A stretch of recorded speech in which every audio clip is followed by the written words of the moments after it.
가시면 되고, 팀장 있어야 되고, 드라이버가 최대 3명 있어야 돼요. 최소 1명 이상 있어야 되고, 그래서 드라이버는 우리 팀원들 중에서 하고 싶은 거 뽑아서 운전면허 있는 사람이거든요. 이렇게 하고, 저희가 올해 준비를 어떻게 했는지 말씀드리면, 올해는 저희가 동아리가 약간 소모임으로 시작해가지고 좀 늦게 시작했어요. 대회가 10월 초였는데 7월 초부터 이제 준비를 했습니다. 그래서 7월 초에 인원이 모집돼가지고 이제 7월 첫 주에는 이제 어떻게 할지 아무것도 모르니까 처음에는 이제 자동차에 대해 공부를 이제 부품별로 공부를 좀 하고, 그리고 다른 학교 다른 동아리들이 어떻게 준비했는지 다른 학교들이 보고서 설계 보고서랑 비용들을 보면서 어떤 부품에서 또 어떻게 설계했는지 그런 걸 좀 참고하면서 이제 만들고, 그래서 이제 프레임을 만들고, 프레임을 인벤터로 모델링을 한 다음에 파이프 가공을 하고 용접을 하고, 그리고 프레임을 완성하고 나서 다른 배터리도 저희가 직접 다 만들고, 모터는 구매를 해서 모터도 달고, 이런 식으로 해서 7월 8월 동안 자동차를 프레임을 만들고, 9월 동안에는 나머지 배선자만 저희가 차 앞뒤 저어만 굴러가는 게 아니라 브레이크를 밟으면 뒤에 브레이크 등이 들어와야 되고, 그 다음에 엑셀을 밟으면 엑셀 배기음이 나야 돼요. 그런 것들 하는 배선 작업들, 그런 걸 9월에 하고 10월에 대회를 진행했습니다. 말로 하면 잘 안 될 것 같은데 이제 뒤에서 사진들이 있으니까 사진들로 이제 파트별로 어느 파트가 뭘 했는지 이렇게 간단하게 보시면 될 것 같아요.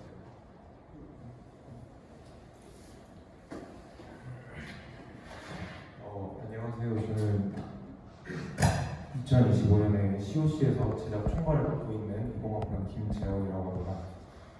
지금부터 제가 파트별로 설명을 드리도록 하겠습니다.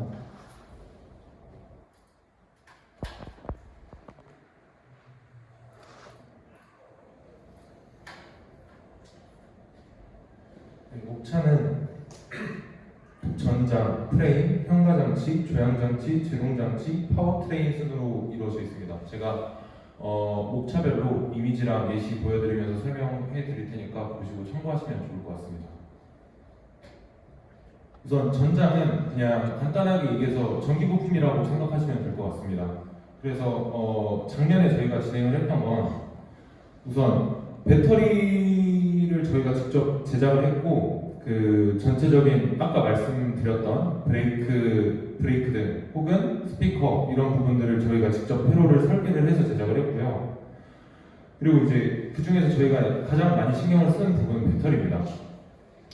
저희는 대부분의 팀들은 배터리를 구매를 해서 사용을 하는데, 저희는 비용을 절감을 하고자 직접 제작을 했고요. 물론 결과적으로는 2배 많은 돈이 들어가긴 했지만 어쨌든 저희는 직접 다 제작을 했습니다. 그래서 저희가 사용하는 배터리는 모터를 구동하는 배터리인 HV와 그리고 그 나머지 전장 계통을 구동하는 LV로 나눠져 있습니다. 그냥 옆에 사양은 참고만 해주시고요. 그래서 배터리를 이제 스판 용접을 하고, 그러니까 스판 용접이 이 그 부분만 이렇게 붙여주는 거거든요. 그래서 스판 용접으로 배터리를 이어주고, 그리고 이제 합선 방지를 위해 이제 절연 테이프로 마감을 해주고, 그리고 전구 설치하고 BMS까지 설치를 해서 완성을 했습니다. 그리고 이제 전장에서는 크게 이제 4가지를 하는데, 모터 배선 및 성능 제어랑, 그리고 스피커를 이용한 배기음 제작, 그리고 배터리 및 모터 컨트롤러의 발열 관리. 이게 생각보다 발열이 꽤 심해요. 그래서 이 부분도 꽤 신경을 써야 되고, 그리고 아까 말씀드렸던 차량 전원 온오프, 그러니까 쉽게 말해서 시동이죠. 시동 및 배기음에 대한 부분이었습니다. 그리고 이제 다음은 프레임인데요. 프레임은 뭐 이제 말에서도 느낌이 오실 것 같은데 그냥 전체 차체라고 생각하시면 편합니다. 그래서 이제 저희는 처음에 이 파이프를 직접 다 가공을 해서 프레임을 제작을 했는데요. 이게 파이프가 맞닿는 부분이 딱 직각으로 맞닿지 않다 보니까 잘 맞닿게 하려면 노칭이라는 걸 해줘야 돼요. 그래서 이제 왼쪽 사진에 보시면 그라인더와 고속 그라인더랑 이제 아무튼 그런 것들을 이용해서 맞닿는 면을 최대한 일정하게 만들기 위해 좀 노칭이라는 걸 진행을 했었고요. 그리고 이제 오른쪽 사진을 보시면 이제 프로파일을 이용해서 이제 차체가 저희가 원하는 모양 그대로 유지해서 완성이 될 수 있게 고정을 시켜놓은 다음에 아래 사진처럼 용접을 진행을 했고요. 그리고 저희는 이제 아크 용접이라는 아크 방식을 이용해서 용접을 하는 아크 용접으로 진행을 했고, 뭐 오른쪽 사진은 그냥 저희끼리 장난 삼아 이제 프레임 강성을 테스트하는 사진입니다. 그래서 이제 프레임을 저희가 CAD로 먼저 설계를 한 다음에, 그리고 노칭을 어떻게 할 건지에 대해서 일일이 이 각 파이프별로 다 따서 직접 다 절단하고 제작을 했습니다. 그리고 또한 여기서 중요한 건 저희가 이제 프레임이 어느 정도의 힘을 버틸지 모르기 때문에 이제 프레임에 대한 해석도 진행을 같이 해줬었고요. 그리고 해석을 하고 그 다음에 프레임을 완성을 했다고 생각하시면 될 것 같습니다. 그래서 프레임을 제작을 하실 때는 이 제일 많이 하게 되는 게 일단 각 팀원들과의 소통이 굉장히 중요합니다. 왜냐하면 이 프레임의 모든 부품들이 다 조립이 되기 때문에 이 모든 모든 파트들과 계속 소통을 해줘야 되고요. 그 소통한 것을 받아서 프레임 제작에 반영을 해야 되기 때문에 소통하는 데 있어서 꽤 많은 시간이 소요가 될 거고, 또한 파이프 노칭할 걸 일일이 다 직접 저희가 만들어야 되기 때문에 딱 봐도 파이프 개수가 꽤 많이 들어가잖아요. 이게 꽤 큰 고생이 될 가능성이 높습니다. 그래서 구체적으로 관심 많으신 분들이 이쪽 진행하시면은 아마 도움이 많이 되실 겁니다. 그리고 다음은 현가장치인데요. 뭐 기계과분들은 아마 수업 들으시면서 많이 들어보셨을 건데, 간단하게 말해서 이제 충격 흡수 장치라고 생각하시면 편하시고요. 뭐 이제 2학년까지 들으신 분들은 이제 시스템 해석에서 댐퍼와 스프링이랑 같이 하는 그런 시스템들 있잖아요. 그런 거를 한다고 생각을 하시면 되고, 일단 저희가 여기서 가장 많이 하게 될 거는 그 차 거동이 이제 정면에서 봤을 때 옆으로, 그리고 좌측에서 봤을 때 옆으로 돌아가는 롤이랑 피치 두 개의 운동이 있는데, 이 운동을 기준으로 이제 현가장치가 운동을 어떻게 가져갈 건가에 대해서 가장 많이 생각을 하게 됩니다. 그래서 이 롤과 피치가 가장 현가장치가 맡고 있는 가장 큰 부분이기 때문에 그런 부분을 중심으로 아마 해석을 하게 될 거고요. 그리고 이 이미지는 그냥 롤과 피치 중심에 대한 예시 사진인데, 뭐 그냥 어렵게 설명할 건 없을 것 같고 그냥 참고만 해주시면 될 것 같습니다. 그래서 보시면은 이제 이게 보통 차량의 현가장치인데,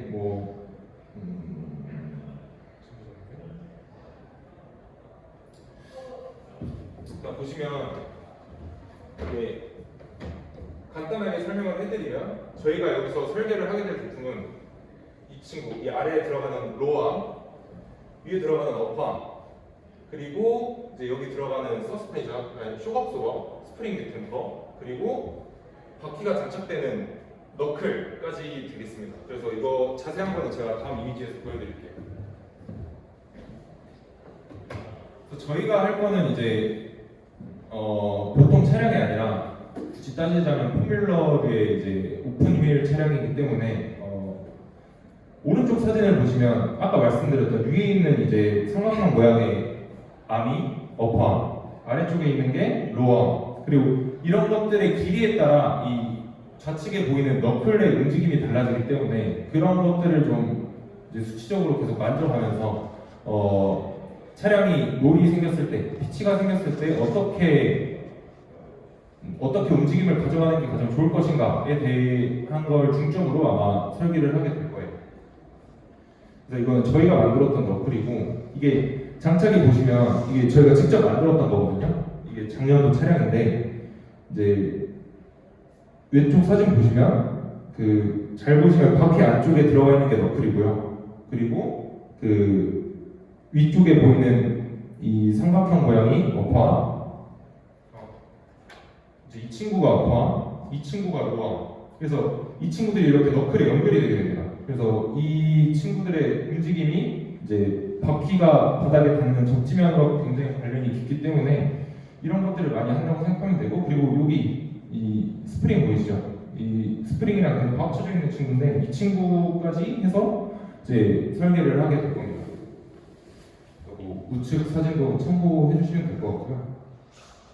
그리고 이 암을 만들 때도 프레임이랑 비슷하게 용접을 진행하게 될 겁니다. 그래서 저희가 이제 암을 만들 때는 조금 상황이 열악했어서 이제 종이에다가 덧대고 만들었었는데 올해는 좀 더 방식을 최적화해서 만들어 볼 거고 그거에 대한 고민이 좀 필요합니다. 그래서 우측 하단에 보이시는 게 제작된 암들입니다. 그리고 다음은 제동장치.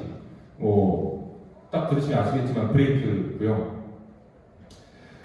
브레이크의 원리에 대해서 간단하게 말씀을 드리면 그냥 브레이크를 밟으면 실린더가 눌리고 그 실린더가 밀린 실린더가 유압으로 이 캘리퍼라는 거를 눌러서 회전하는 이 모터를 잡아주게 됩니다. 그렇게 이제 브레이크 시스템이 작동을 하게 되는데 이제 저희가 여기서 중요한 거는 이 실린더가 두 개가 들어가거든요. 앞바퀴용으로 뒷바퀴용으로 따로 들어가게 됩니다. 그래서 이 제동에 대한 배분과 앞뒤 제동력을 얼마나 줄 건가, 그리고 이 페달 디자인은 어떻게 할 건가, 이런 것들이 좀 중요하게 됩니다. 그래서 이건 작년도 페달 모델인데요. 이미지가 잘 안 들어오실 것 같은데 그냥 참고만 해주시면 될 것 같고, 이쪽 보이는 게 이제 실린더고요. 여기 들어가는 게 기름, 이제 브레이크 액이고, 그리고 이 친구가 페달. 그래서 이 페달이 눌리면 이 실린더를 누르면서 유압이 전달이 되게 되고요. 그 유압이 이 캘리퍼로 전달이 돼서 이 돌아가는 로터를 잡아주는 방식입니다. 근데 아마 캘리퍼와 로터는 상용 제품을 사용할 거기 때문에 이쪽에서 저희가 설계하는 부분은 크게 없을 거고요. 제일 많이 설계하게 될 부분이 브레이크 밸런스, 아까 말씀드렸던 제동 배분, 그리고 이 페달이 될 것 같습니다. 이 페달도 지금 저희가 처음 직접 설계를 했던 건데 개선할 점이 많아서 이것도 좀 시간이 꽤 들어갈 수 있을 거라고 생각이 듭니다. 그리고 이거는 작년도 캐드 파일 참고해 주시면 될 것 같습니다. 그리고 다음은 조향장치인데 조향장치는 사실 조향장치 자체를 설계하게 될 거는 크게 없을 거고요. 그냥 우리가 어떤 조향 방식을 가져갈 것인가가 좀 클 것 같습니다. 그래서 일단 조향을 어떻게 하게 되냐면 잠시만요. 제가 예시 동영상을 보여드리겠습니다. 그러니까 이렇게 핸들을 돌리면 얘가 좌우로 움직이면서 아까 말씀드렸던 이 바퀴를 당기게 됩니다. 이렇게 조향을 하게 되는데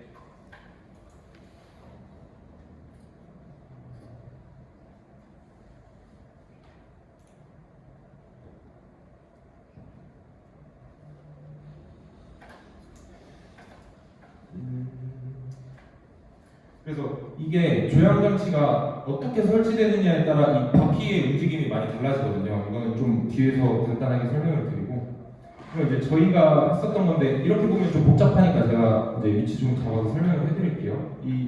이 부분이 아까 보여드렸던 그 좌우로 움직이는 그 부분이고요. 그리고 이 유니버셜 조인트라는 걸 통해 이쪽에서 핸들이 돌아가고, 이 유니버셜 조인트를 통해 이 렉앤피니언의 움직임을 전달을 하게 됩니다. 그래서 그걸 통해 바퀴가 움직이게 되고요. 근데 이 바퀴가 조향되는 방식이 세 가지가 있어요. 평행하게 돌아가거나, 아니면 안쪽이 더 돌아가거나, 바깥쪽이 더 돌아가거나, 이렇게 대표적으로 크게 세 가지로 분류를 할 수 있는데, 여기서 어떤 방식으로 우리가 조향을 할 거고, 그럼 이걸 어떻게 구현할 것인가, 이 제한된 제품으로 어떻게 이걸 구현을 할 것인가가 가장 크게 될 것 같아요. 그래서 이걸 통해 저희 조향 각이나 회전 반경 등까지 좀 알아보게 될 것 같습니다. 그리고 마지막으로 이제 힘을 전달하게 되는 그러니까 모터를 구동시키는 파워트레인인데요. 파워트레인에서 가장 중요한 부분은 디퍼렌셜이라는 부품이 될 것 같습니다. 들어보신 적이 있으실지 모르겠지만 우리나라 말로 차동 장치라고 하는데요. 이거는 그냥 디퍼런셜 기어에 대한 예시 사진이니까 참고 정도 해주시고, 그러니까 이게 어떤 거냐면 이 자동차가 회전을 직진을 할 때는 상관이 없는데 이제 좌회전, 우회전든 회전을 하게 되면 안쪽 바퀴와 바깥쪽 바퀴가 회전수가 달라지게 될 거 아니에요. 왜냐면 안쪽 바퀴의 회전 반경이 더 작으니까 그러면은 회전수의 차이가 나게 될 텐데 그거를 허용하게 해주는 장치입니다. 그래서 이 부품을 어떻게 이용할 것인가가 어떻게 이용하고 어떻게 장착할 것인가 그리고 네, 이 정도일 것 같고 좀 더 디테일한 거는 아마 짜지면 왜냐면 여기에 들어갈 만한 복잡한 기술들이 되게 많아서 그런 것들은 나중에 좀 짜여지면 설명을 해드릴 것 같고 이 예시를 보여드리면 회전 차이 나는 거 보이시죠? 이렇게 이 친구가 디퍼런셜인데 그래서 이 친구가 모터에서 동력을 받아와서 얘를 돌려주면 이렇게 양쪽으로 바퀴로 축을 통해 이제 힘을 전달해주는 방식입니다. 그래서 이 사진이 아마 이해가 편하실 것 같은데 이 부품이 디퍼런셜이고 이 축을 통해 바퀴에 동력을 전달하게 됩니다. 그래서 아마 이제 이거를 장착하는 방식에 따라 이제 너클의 디자인 또한 중요해지기 때문에 현가장치 디자인하는 팀이랑 좀 소통이 많아야 되고요. 배터리도 너클에 브레이크도 너클에 장착이 되기 때문에 브레이크 제작할 때도 아마 너클을 제작하는 현가장치 팀이랑 아마 좀 소통이 많아야 될 겁니다.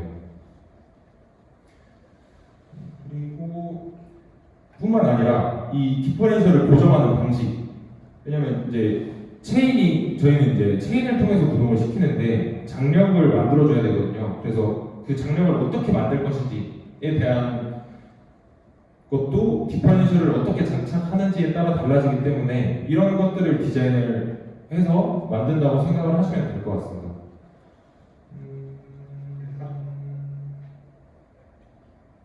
네, 설명은 여기까지 하겠습니다. 감사합니다.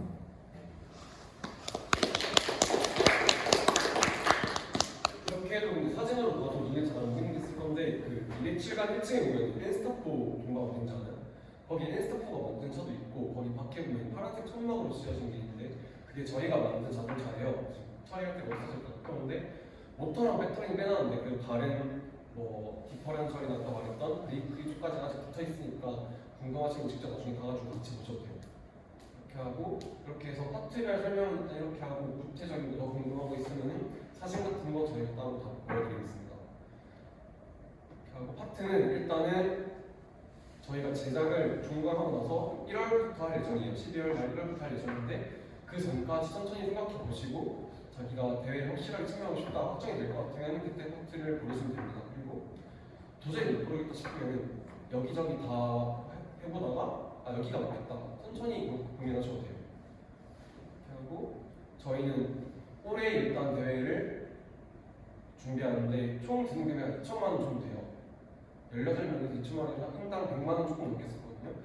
올해는 얼마가 될지 아예 예상이 안 되는 게 금속 가공에 얼마가 될지 예측할 수가 없어서 지금 대충 2천만 원 정도 적도 있는데 거기서 그거 덜 할 수도 있고 더 들 수도 있어요. 그래서 계획은 일단 대회 참여에 대회 참여를 확정한 사람들은 처음 시작할 때 40만 원을 받고 남거나 부족한 금액은 추후에 정리하는 거겠습니다.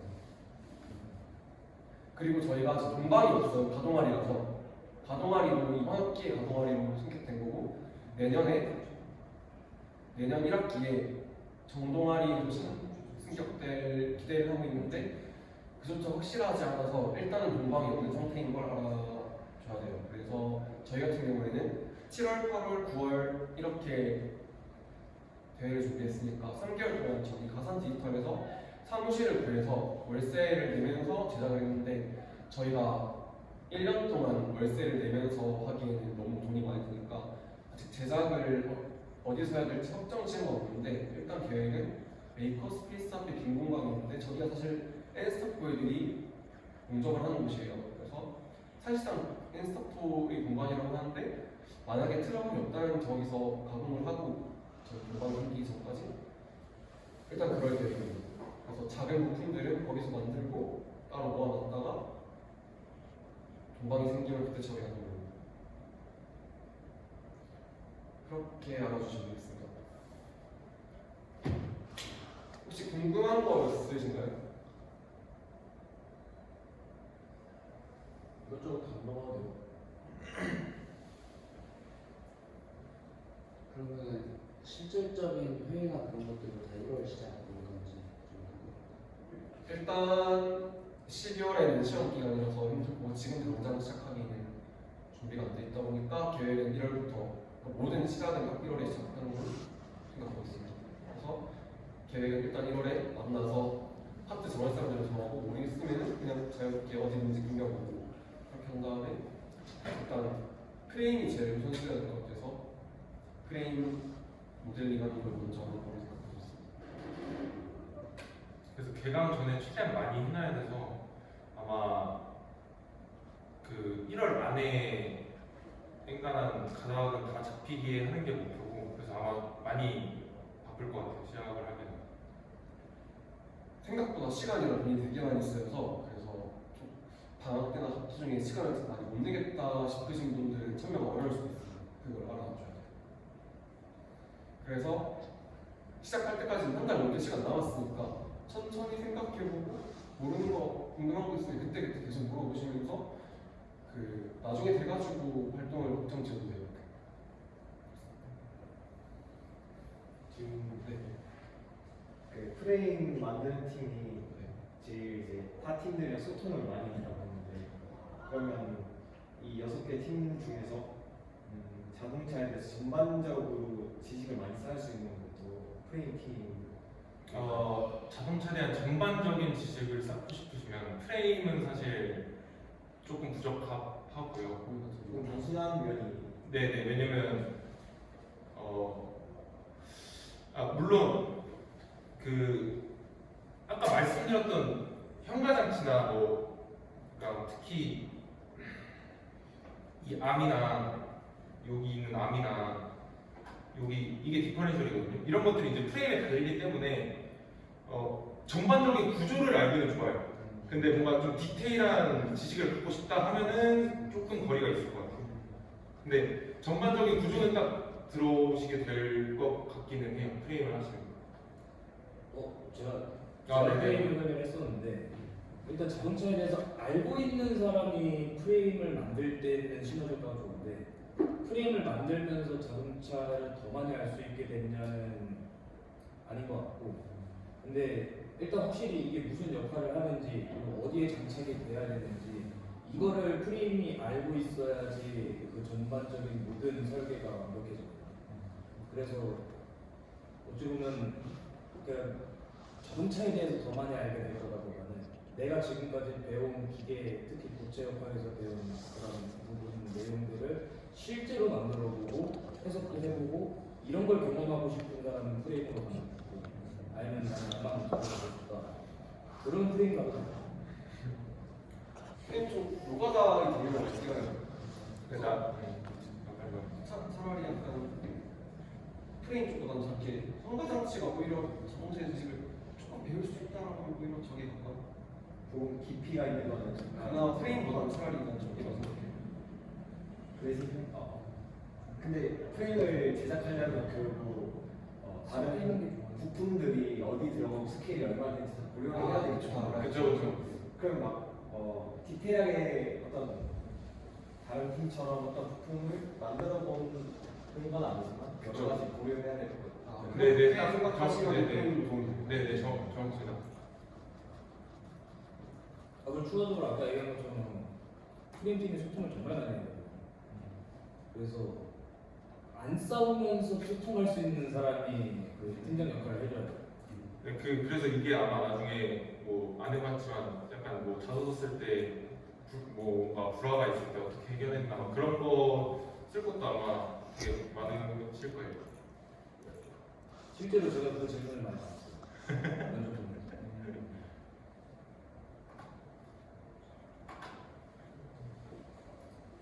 더 궁금한 게 있으시면 질문하세요. 그리고 팀장도 정해야 된다고 하셨는데 네. 그 작년 멤버 어느 정도 지금 그 같이 이렇게 한 사람 프레임이 있습니다. 그러면 그분들이 팀장 구성을 그렇게 하는 게 좋다고 생각하는데 이제 그러니까 올해 한 사람들 중에서 내년에 한 사람들이 다 파트별로 나눠져 있는 게 아니라 이 파트에 몰려있고 저 파트에 몰려있다 보니까 배터리랑 전장 같은 경우에는 그 사람들이 다 이제 졸업을 해가지고 한 명이 남아있긴 한데 그 친구는 지금 휴학 상태라서 자주 올 수 없는 상태거든요. 그래서 최대한 웬만하면은 경험이 있는 사람들이 팀장을 하게끔 하려고 합니다. 대신 이제 자동차에 대한 지식이 좀 많은 사람이다라고 하면은 팀장을 해줍니다. 작년이라기보다는 이번에 저희 활동할 때도 누가 팀장하자고 결정된 건 없었어요. 그냥 자동차를 그나마 아는 사람이 약간 조금 컨트롤타워 역할을 해보자 하다 보니까 그 사람들이 각 파트 팀장이 된 느낌이지 너가 팀장해는 아니었어요. 대신 저희는 18명이었어요. 소수였으니까 딱히 팀장 이런 게 없이도 우리끼리 하면서 대장이 됐었는데 지금은 사람이 되게 많아져가지고 팀장이 있어야 될 것 같긴 해요. 그래서 팀장이 있어야 돼요.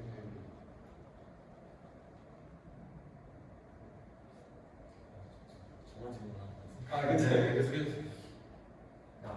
제 생각 막 이제 자동차 회사에서도 품질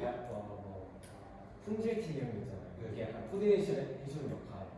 근데 여기는 팀당 이제 그러면 그 팀의 팀장만이 있지 이 6개 팀을 아울러서 어떻게 전체적으로 관장을 하는 그런 역할을 하는 사람은 없는 거예요.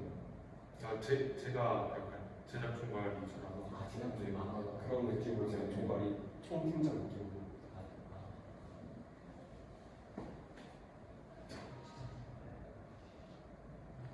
혹시 겨울 방학에 뭐 계절 학기나 약간 이런 일정들이 있으면 혹시 좀 참여가 후에는 계속해 막 2주, 3주밖에 안 오죠.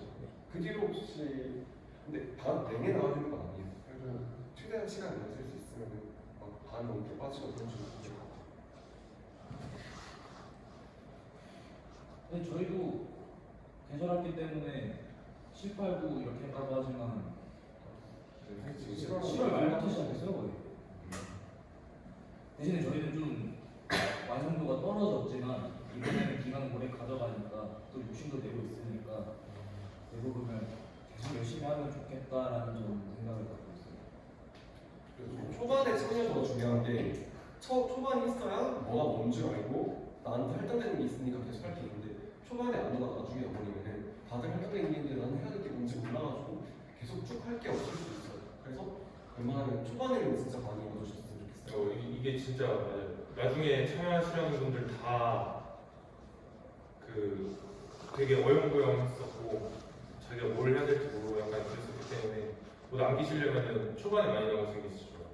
저도 7월 달부터 시작했었는데 그때 계절학기를 들었어요. 그래서 7월 계절학기 시작하자마자 종강하자마자 바로 바꾼 건 아니니까 그래서 하루에 한두 시간씩 일주일에 몇 번 정도 되니까 그때 시간 내서 참여하실 수 있으면 되게 좋을 것 같아요. 초반에 모델링하거나 생각하거나 이런 거는 대면이나 비대면으로 투자하도 되니까 맨날 만나면 하지 않거든요.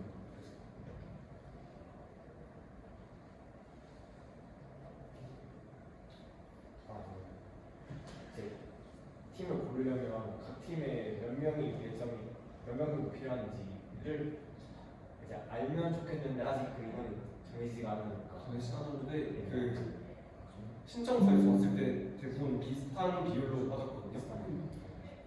프레임이 아무래도 좀 몸을 많이 쓰는 거다 보니까 프레임에 사람이 조금 많으면 좋겠어요. 근데 저희 전체적으로 사람이 많아가지고 한 분야당 한 파트별로 대여섯 명만 넘어가도 그 정도만 돼도 충분히 할만해서 딱히 어느 팀에 몇 명한테 정해놓지 않습니다.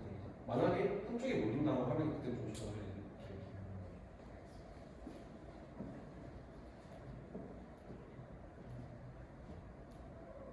수현 씨 공부하고 있나요? MT는 언제 하나요?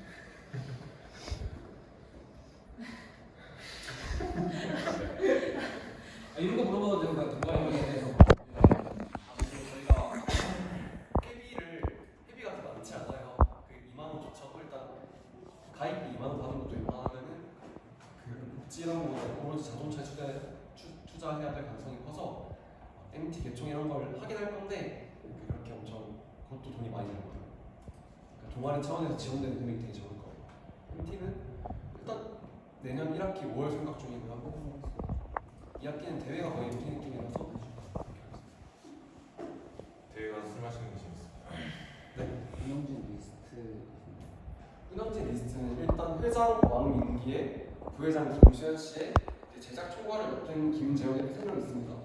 그다음에 아직 총무 같은 다른 인원은 딱히 뽑아놓지 않아서 웬만한 올해 했던 사람들 기준 중에서 운영진 뽑을 예정입니다.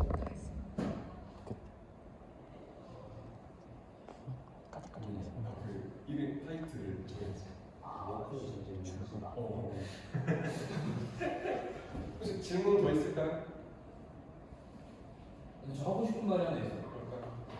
아마 얘기 들으면서 간당간당할 수도 있어요. 이게 하는 게 맞나? 약간 이런 생각 들 수도 있는데 일단 저는 시간도 많이 쓰고 돈도 많이 쓰고 눈도 많이 다쳤고 힘들기도 많이 힘들었는데 그 3개월이 너무 일단 즐거웠고 너무 즐거웠고 그리고 제가 내년 졸업이긴 하지만 제가 지금 면접을 한 번 봤는데 회사 면접을 봤는데 정말 강력한 무기가 될 수 있어요. 단지 이게 직무에 가장 적합한 그런 활동이다라는 측면뿐만 아니라 그 어떠한 당황스러운 질문이 다가왔을 때도 바로 자작자동차 하나로 모든 걸 다 얘기할 수 있거든요. 뭐 의사소통 문제, 갈등 해결, 팀워크, 뭐 설계 쪽으로 가고 싶은 사람들은 설계할 때 어떻게 설계했냐. 왜냐면 저희가 지금까지 설계 같은 걸 하면서 대부분이 다 3D 프린팅만 해왔지 저희가 이런 제조 관점에서 설계를 해본 적이 아마 없을 거예요. 저희도 이게 처음이었고. 그러면 어떻게 해야지 제조 관점에서 비용을 줄일 수 있을까? 이런 설계도 해볼 수 있고 어떻게 해야지 경량화를 할 수 있을까? 어떤 소재를 쓰는 게 더 어울릴까? 이런 모든 전반적인 걸 경험할 수 있어가지고 정말 강력한 무기가 될 수 있어요. 그래서 아마 우리 대부분이 다 제조 산업으로 나아갈 사람들이니까 그 관점에서 바라보면 정말 강력한 무기가 될 수 있을 거다라는 얘기 해보고 싶어서 아직도 애매하다 싶으면은 일단 재밌으니까 해봐요. 감사합니다.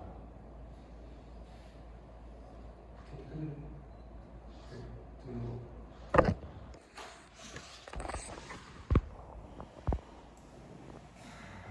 끝.